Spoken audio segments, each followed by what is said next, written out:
Assalamualaikum warahmatullahi wabarakatuh. Perkenalkan, saya Suhaila Nurria Fahma dengan NIM 222410101053 dari Prodi Sistem Informasi mata kuliah Data Mining kelas B. Baik, di sini saya ingin menjelaskan mengenai LKM 2 yang membahas tentang Matplotlib dan PyPlot. Dalam LKM 2 ini terdapat 9 soal, ada hasil dan analisis juga kesimpulan. Kita mulai dari nomor 1 dulu.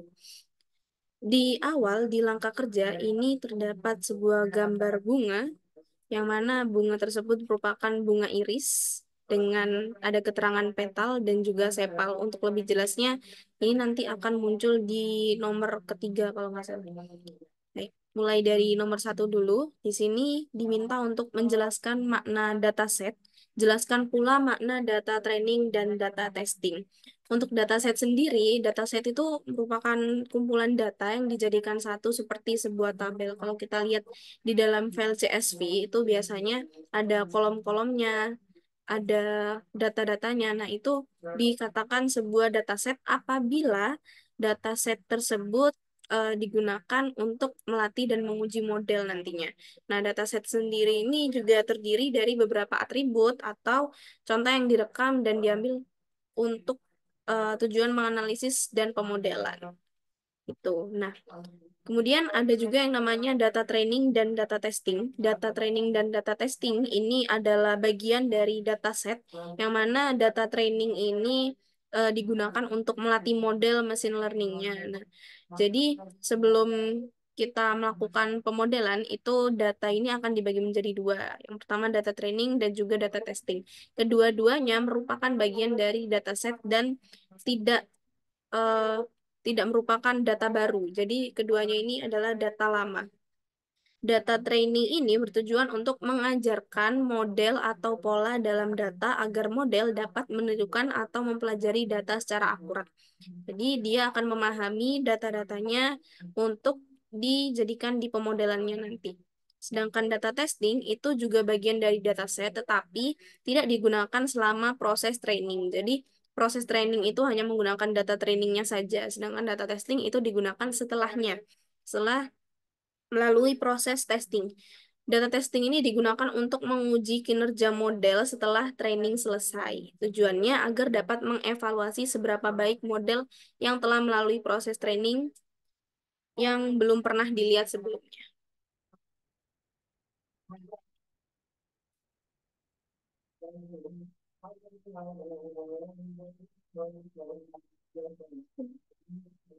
Baik. Selanjutnya ada di nomor 2, yaitu jelaskan proses penyusunan dataset. Nah, dalam menyusun dataset itu kita perlu melakukan beberapa langkah. Kalau di sini saya mencantumkan ada 7 langkah. Yang pertama yaitu pengumpulan data, di mana data ini dikumpulkan dari sumber-sumber yang relevan, sumber-sumber yang berhubungan dengan pemodelan yang akan kita kerjakan. Itu misalkan kita ingin menggunakan dataset tentang bunga iris, berarti kita menggunakan data-data dari sampel bunga iris, gitu. Sumber-sumber yang relevan. Kemudian ada pemahaman data. Jadi setelah kita mengumpulkan data-data itu, kita harus memahami baik itu dari struktur, karakteristik, maupun jenis data, dan adanya missing value, outliers, atau noise-nya. Ini biasanya sebagai minus dari sebuah data itu. Kemudian karena kita udah tahu adanya missing value, outliers, dan noise itu tadi, kita akan melakukan pembersihan data, di mana pembersihan data ini dari noise, outliers, missing value, seperti data dari sebuah kolomnya itu ada yang kosong seperti itu. Dan penghapusan baris atau kolom yang tidak relevan. Gini. Jadi apabila ada baris atau kolom yang tidak relevan itu bisa kita hapus saja. Jadi kita menggunakan data sesuai kebutuhan. Dan ada pemilihan fitur, melibatkan pemilihan fitur yang paling relevan untuk informatif untuk tujuan analisis atau pemodelan yang ditargetkan. Kemudian ada transformasi data, yaitu mengubah data atau di pre-proses sebelum digunakan. Yang keenam ada pembagian data. Nah, ini seperti yang sudah dijelaskan sebelumnya, data ini akan dibagi menjadi dua, yaitu data training dan juga data testing. Dan biasanya sebagian besar itu pembagiannya lebih besar untuk training daripada testing. Misalkan dari training sendiri ini 80% dan testing itu sisanya yaitu 20%. Kemudian ada validasi data. Jadi setelah kita membagi sampai ke tahap training dan testing, kita memvalidasi dataset untuk memastikan data telah disusun dengan benar dan siap digunakan dalam analisis atau pemodelan. Kemudian setelah kita memahami tentang dataset, kemudian data training, penyusunan dataset, selanjutnya adalah jelaskan makna atribut dataset iris. Jelaskan pula makna kelas dataset iris. Jadi dataset iris ini merupakan salah satu dari banyaknya dataset karena dataset ini kan kumpulan data. Nah, ini dataset iris ini berarti kumpulan data dari bunga iris gitu. Dataset iris ini adalah salah satu dataset yang biasanya atau sering digunakan untuk machine learning. Dataset ini berisi informasi tentang bunga iris yang terdiri dari 3 spesies berbeda, yaitu Setosa, versicolor, dan virginica. Setiap sampelnya memiliki 4 atribut atau fitur yang diukur serta kelas atau jenis bunga iris. Jadi pertama itu di dataset iris ini terbagi menjadi 3 kelas. Kalau di sini kelasnya itu ada Setosa, versicolor, dan juga virginica.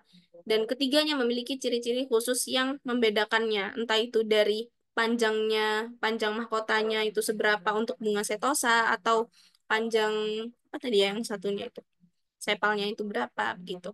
Nah, untuk atributnya itu adalah sepal dan petalnya. Sepal merupakan panjang dari lebar kelopak atau bagian terluar dari bunga iris, sedangkan petal adalah panjang dan lebar mahkota atau bagian dalam dari bunga iris. Kalau misalkan kita lihat dari gambar ini, petal ini kan di bagian mahkotanya. Kan petal mahkota lewat. Nah ya, petal adalah panjang dan lebar mahkota atau bagian dalam dari bunga iris. Sedangkan sepal, ini bagian terluarnya. Ini petal itu bagian dalamnya, gitu. Kemudian setelah itu kita akan menggunakan dataset iris ini untuk dipisahkan setiap kelas di array yang berbeda. Jadi dataset ini dimasukkan ke dalam array 2 dimensi. Kalau di sini saya menggunakan fungsi pandas, import pandas, SPD, import nampi. Ini nampi nanti digunakan di bawah. Oke, import pandas. Jadi fungsinya pandas ini untuk membaca file CSV dataset irisnya ini dan dimasukkan ke dalam variabel dataset.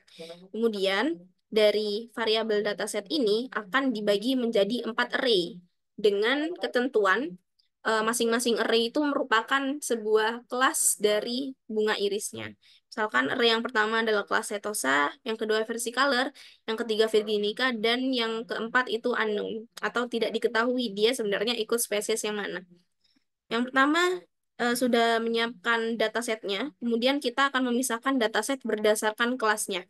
Kalau misalkan saya buka di file CSV-nya ini, iris dataset yang udah diberikan oleh Asprag, itu berisi di kolom dengan indeks kelima, itu ada yang namanya species name, S-nya besar, ini species name, kolom species name, itu ada 4 macam kelas. Yang pertama ada Setosa, yang kedua versicolor, yang ketiga virginica. Kalau misalkan di sini kita dari tadi membahas tentang virginica menggunakan huruf I, tapi di datasetnya itu ternyata virginica dituliskan menggunakan huruf E.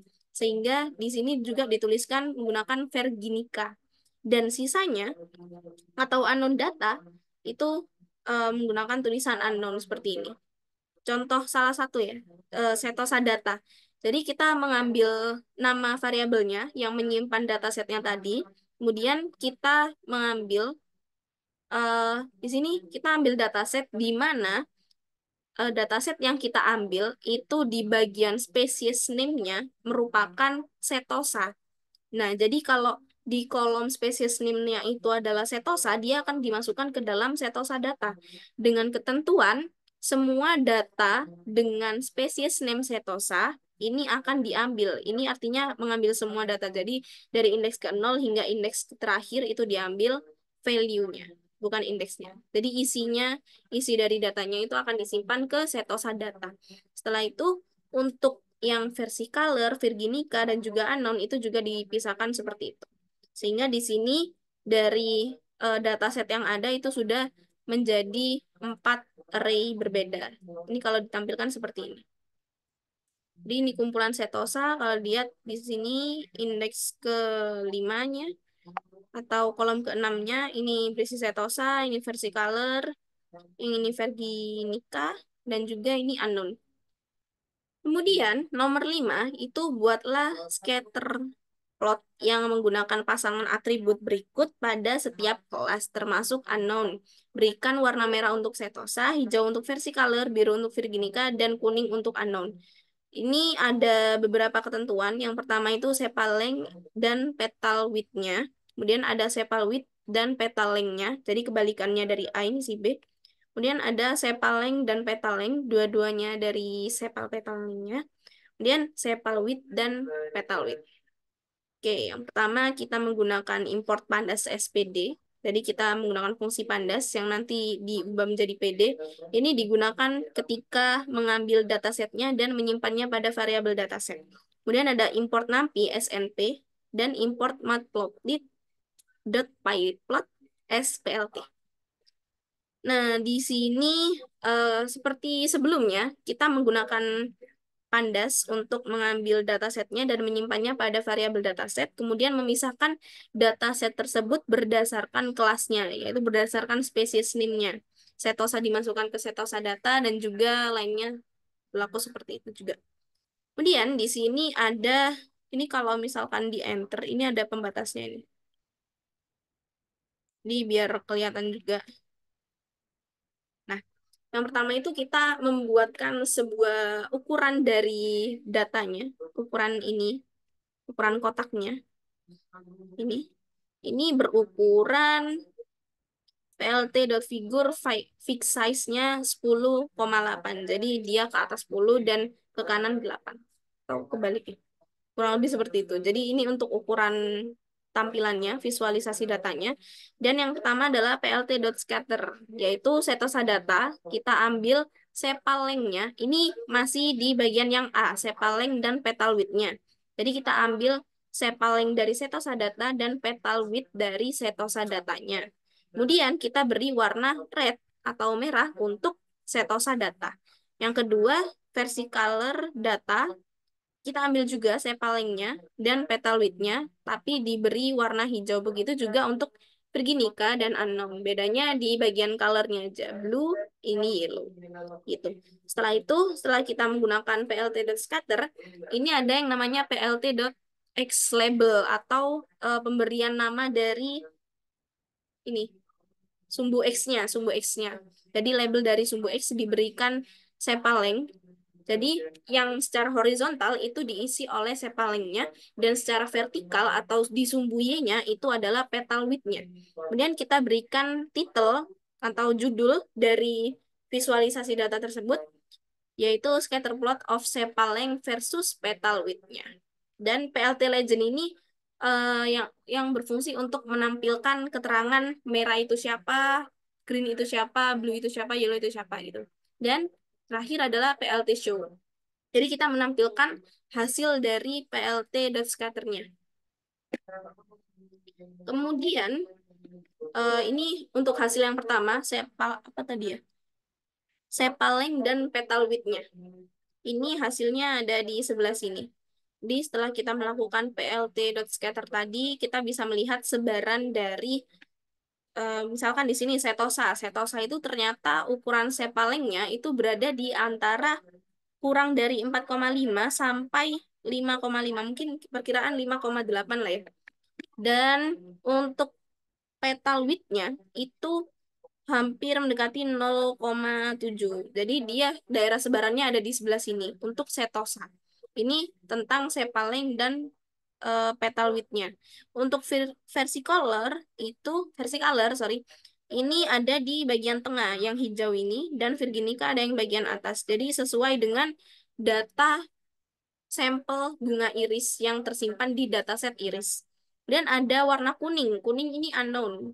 Jadi dia belum diketahui dia ikut spesies yang mana gitu. Nah, ini juga berlaku caranya itu sama untuk yang lainnya. Misal sepal width dan petal length. Bedanya ketika kita mengambil datanya itu yang dipanggil itu sesuai dengan kebutuhannya. Misal tadi kan menggunakan sepal length dan petal width-nya. Kalau sekarang menggunakan sepal width, berarti di sini yang dipanggil adalah sepal width dan petal length-nya. Begitu juga untuk sepal length dan petal length, sepal width dan petal width. Jadi semuanya hampir sama. Dan ini hasilnya. Nah, kemudian jelaskan bagaimana karakter pengelompokan setiap kelas pada scatter plot.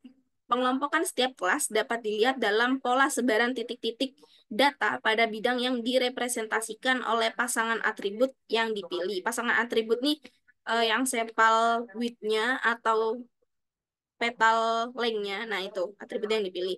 Karakternya meliputi satu, pola tertentu untuk setiap kelas cenderung membentuk pola yang berbeda dilihat dari sebaran titik-titik dan berkumpul di bidang. Nah, kalau kita lihat di sini polanya yang setosa itu seperti ini, yang biru juga seperti ini. Jadi dari ketiganya itu berbeda-beda. Kemudian yang nomor dua, kompak atau tersebar di mana data-datanya berkumpul secara kompak, cenderung memiliki pengelompokan yang lebih jelas dibandingkan dengan data tersebar memiliki pola yang lebih kabur gitu. Kalau misalkan di sini kita menggunakan data ini yang paling bawah ya sepal width dan petal width-nya. Si punyanya Setosa itu lebih banyak berada di bagian bawah. Ini pengelompokannya tersebar di bagian bawah. Jadi dia lebih kompak. Jadi nggak jauh-jauh. Ini mungkin ada satu jauh yang di sini, tapi juga termasuk dari Setosa tapi.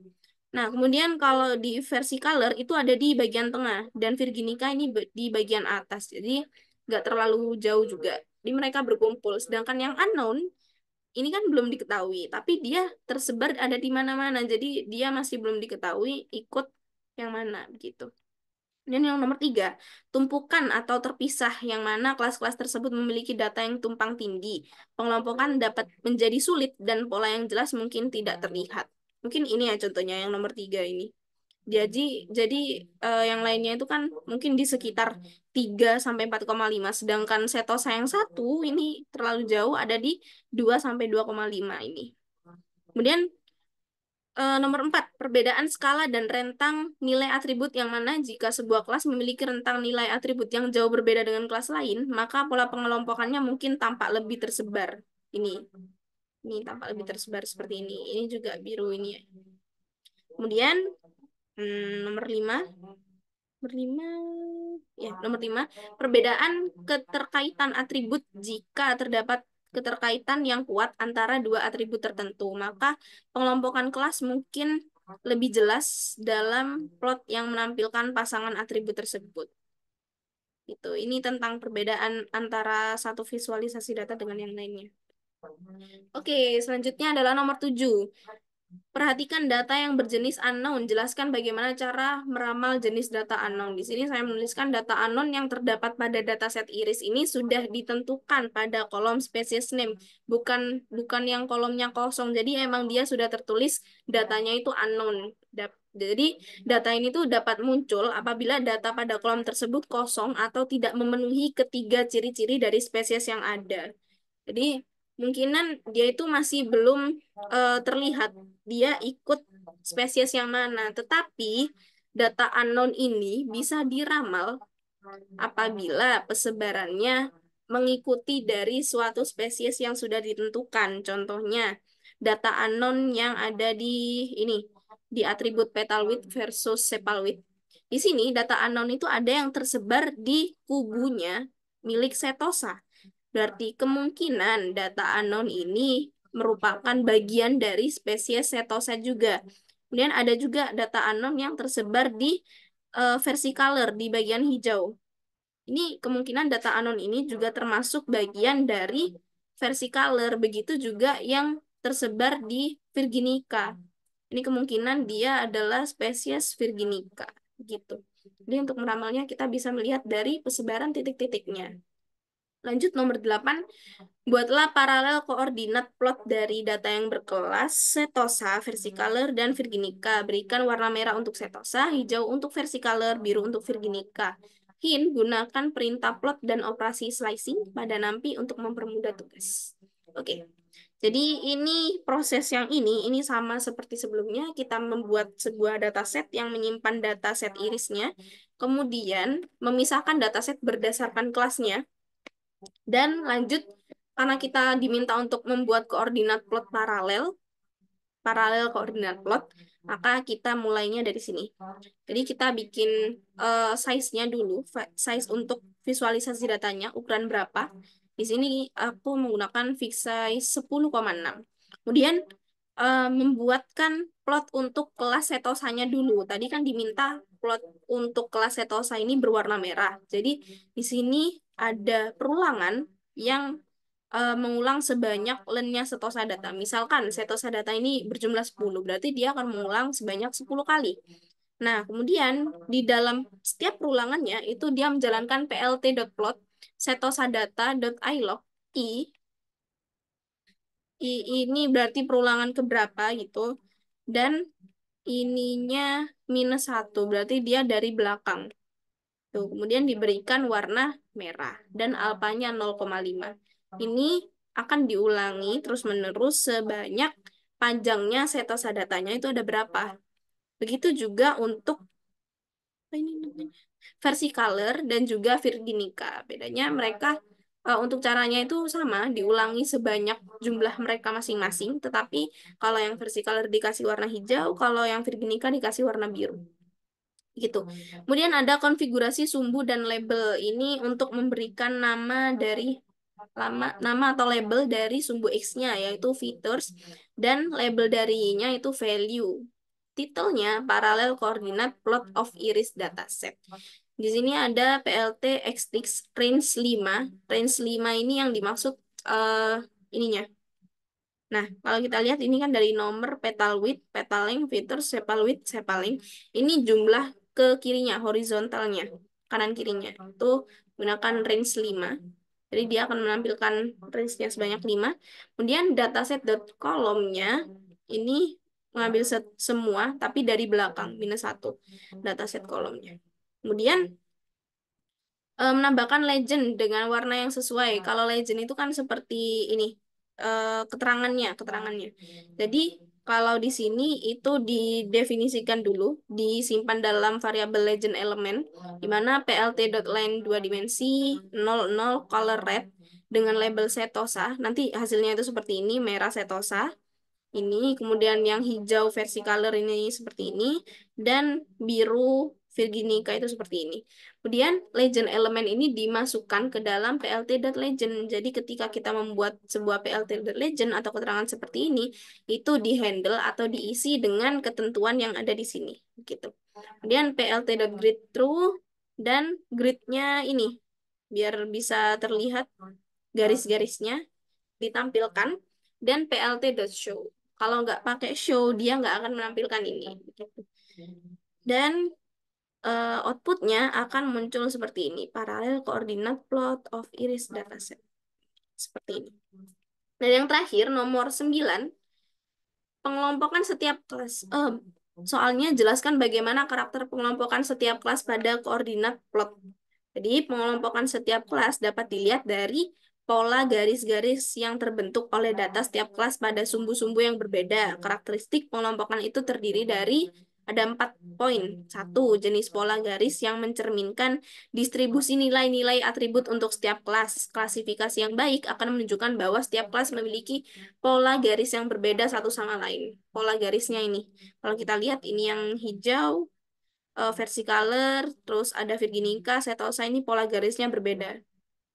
Kemudian yang kedua, posisi relatif garis jika garis-garis untuk kelas tertentu cenderung berada pada nilai yang lebih rendah di satu sumbu.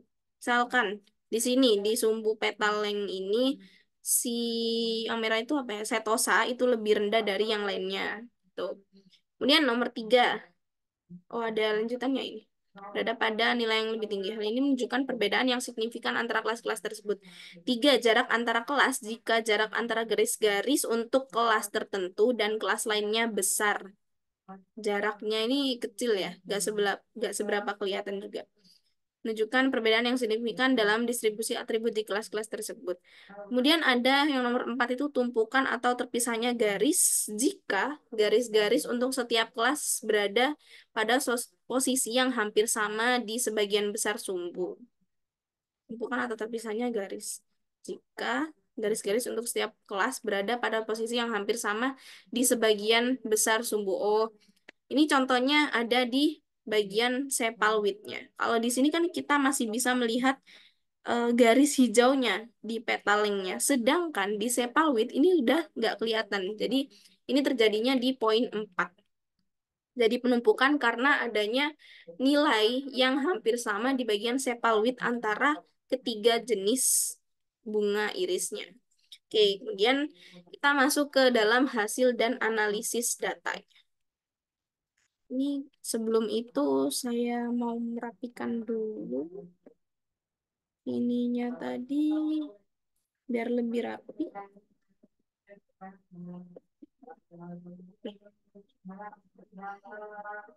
Nah, di sini hasil dan analisis saya buat seperti poin-poin, ada 4 poin. Betul. Yang pertama, dari semua soal yang telah dikerjakan, yang pertama itu ada hasil dan analisis data mengenai makna datasetnya. Jadi, dataset merupakan sebuah kumpulan data yang akan digunakan dalam pemodelan. Kalau di sini tadi kita menggunakan dataset iris yang menyimpan kumpulan data yang berisi informasi tentang 3 spesies bunga iris, yaitu Setosa, versicolor, dan juga virginica. Dan setiap sampel dalam dataset memiliki 4 atribut numerik yang mengukur berbagai fitur fisik dari bunga iris seperti panjang dan lebar kelopak atau sepal, serta panjang dan lebar mahkota atau petalnya. Kemudian ada yang namanya data training dan data testing. Dataset iris umumnya dibagi menjadi 2 training dan data testing untuk pembangunan dan evaluasi model machine learning. Ya, sesuai sama yang penjelasan tadi, dataset iris ini umumnya dibagi menjadi 2, itu data training sama testing. Terus, data training ini digunakan untuk melatih model, sedangkan data testing digunakan untuk menguji setelah dia melalui pelatihan. Kemudian ada proses penyusunan dataset. Ini seperti yang tadi, ada pengumpulan data dari berbagai sampel bunga iris, kemudian ada diketahui atributnya ada 4 tadi, eh, sepal width, petal length, petal width, sepal length. Nah, tuh. Kemudian disusun, diberi data training, data testing, dan sebagainya. Dan yang keempat adalah karakter pengelompokan setiap kelas pada koordinat plotnya. Hasil dan analisisnya itu dalam koordinat plot paralel, pengelompokan setiap kelas tercermin dalam pola garis-garis yang terbentuk oleh data setiap kelas pada sumbu-sumbu yang berbeda. Pola garis-garis ini mencerminkan distribusi nilai 0 nilai atribut untuk setiap kelas. Kemudian posisi relatif garis-garis yang mewakili setiap kelas pada sumbu-sumbu yang berbeda mencerminkan perbedaan dalam distribusi atribut di antara kelas-kelas tersebut. Jarak antara garis-garis yang mewakili setiap kelas pada sumbu-sumbu yang berbeda mencerminkan seberapa jauh kelas-kelas tersebut berbeda dalam hal distribusi nilai-nilai atribut. Dan tumpukan atau terpisahnya garis-garis pada koordinat plot paralel juga mencerminkan seberapa jelas kelas-kelas tersebut dipisahkan satu sama lain dalam ruang atribut.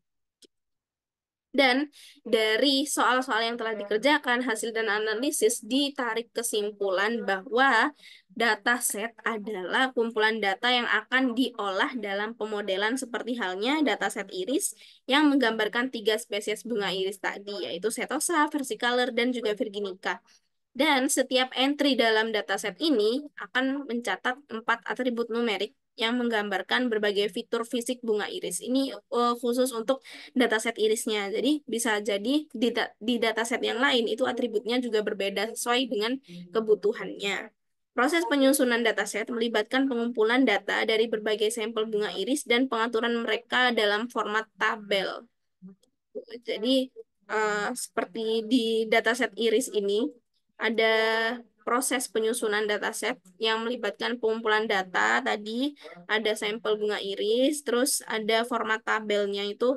Jadi kayak kolom-kolomnya itu adalah atributnya dan data-datanya itu adalah hasil eh, pengumpulan datanya.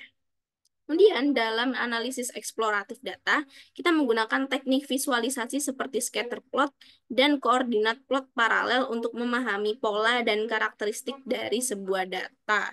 Kalau koordinat plot paralel ini kita dapat melihat setiap kelas itu tercermin dalam pola garis-garis yang terbentuk oleh data setiap kelas pada sumbu-sumbu yang berbeda. Pola-pola ini memberikan wawasan tentang distribusi nilai-nilai atribut untuk setiap kelas dan seberapa jauh kelas-kelas tersebut dipisahkan dalam ruang atribut. Analisis ini memberikan pemahaman yang komprehensif tentang dataset iris dan menjadi dasar penting dalam pembangunan model mesin learning untuk klasifikasi bunga iris. Oh ya, tambahan lagi kalau di koordinat plot paralel tadi kan garis-garis, kalau di scatter plot itu titik-titik yang tersebar gitu. Baik, setelah kita membahas seluruh soalnya, 9 soal, hasil dan analisis, juga kesimpulan, itu saja dari saya. Semoga apa yang telah saya sampaikan dapat bermanfaat bagi saya dan juga orang lain. Terima kasih sudah menyimak. Mungkin kurang lebihnya mohon maaf apabila ada salah kata dalam penyampaian. Terima kasih. Wassalamualaikum warahmatullahi wabarakatuh.